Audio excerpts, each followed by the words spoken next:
इसमें हम दूसरा टॉपिक पढ़ेंगे, ethical concern and dilemma. Ethical concern का मतलब होता है नैतिक चिंता, डायलेमा का मतलब होता है नैतिक दुविधा।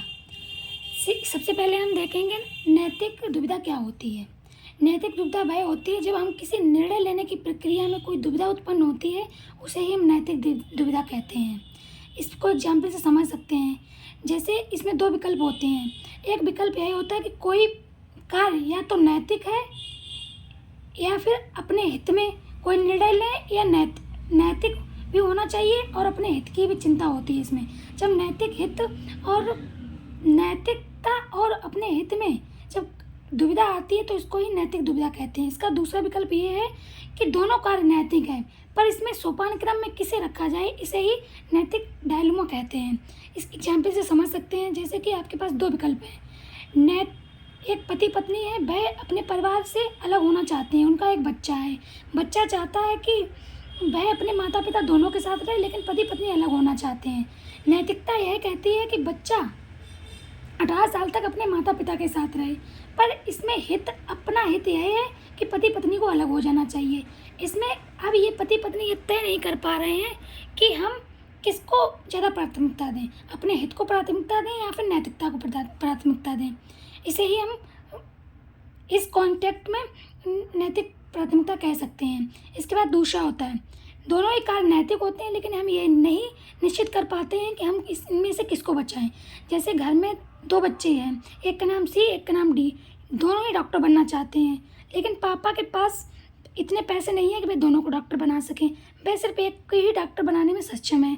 अब वे डिसाइड नहीं कर पा रहे हैं कि कौन से बच्चे को डॉक्टर बनाएं। इसको ही हम नैतिक डायलेमा कहते हैं। अब बात करें हम नैतिक चिंता की। नैतिक चिंता वह होती है व्यक्ति या संस्था के संबंध में है। यह तनाव कि भाई अनैतिक रास्ते पर ना चल पड़े। जैसे कोई व्यक्ति है, व्यक्ति नहीं, बच्चा है।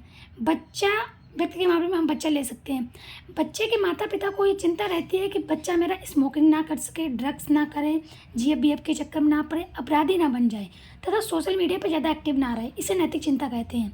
इसलिए परिभाषा दी गई व्यक्ति संस्था के संबंध में ये तनाव कि भाई अनैतिक रास्ते पर ना चल पड़े, इसे ही नैतिक चिंता कहते हैं।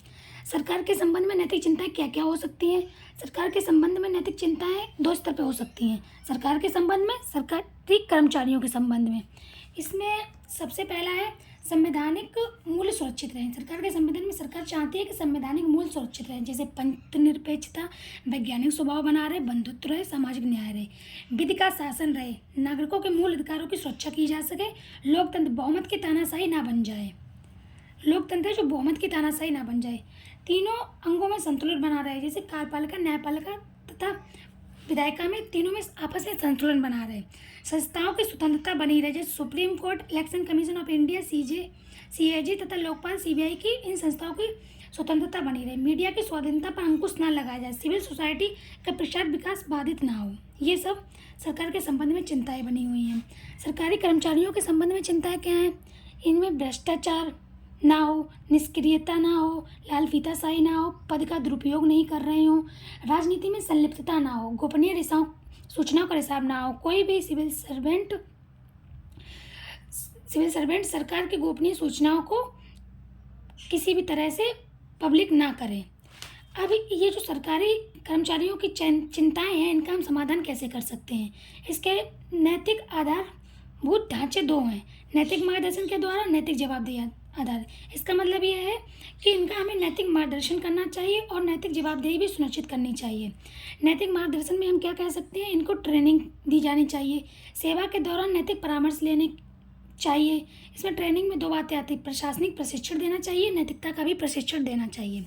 सिलेक्शन प्रोसेस में इन्हें क्या क्या बातों का ध्यान रखना चाहिए। नैतिक परीक्षा हो, ज्वाइनिंग से पहले इनकी पृष्ठभूमि की जांच हो, ट्रेनिंग के दौरान कोड ऑफ एथिक्स तथा कोड ऑफ कंडक्ट को सुनिश्चित करना चाहिए, परामर्श मिलता रहे ऐसी व्यवस्था करनी चाहिए। इनका वार्षिक मूल्यांकन करना चाहिए तथा अच्छा कार्य करने वालों को पुरस्कार तथा बुरा काम करने वाले लोगों को दंड देना चाहिए। अगला है निजी क्षेत्र के संबंध में नैतिक चिंताएं क्या क्या हो सकती हैं। उपभोक्ताओं के प्रति निजी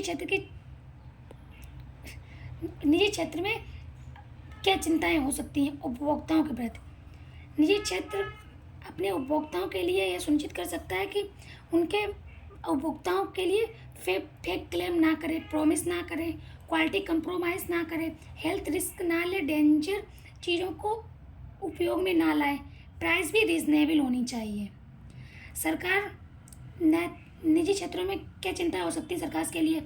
टैक्स की चोरी ना करें, निजी क्षेत्र टैक्स की चोरी ना करें, कानूनों का ठीक ढंग से पालन करें। इसके बाद है समाज में निजी क्षेत्र पर्यावरण को नुकसान कम से कम हो, संस्कृति या समाज के खिलाफ ना हो। कर्मचारियों में कार्य दशाएँ अच्छी हो, हवा प्रकाश आता हो, बिजली पर्याप्त मात्रा में उपलब्ध हो, सेवा शर्तें न्यूनतम वेतन की उपलब्धता हो, छुट्टियां भी हो। पोस्ट एक्ट में सेक्सुअल हरेसमेंट जैसे केसों पर कड़ा एक्शन होना चाहिए तथा इसमें एक बोनस एक्ट को भी शामिल किया गया है। अगर निजी क्षेत्र के संबंध में नैतिक चिंता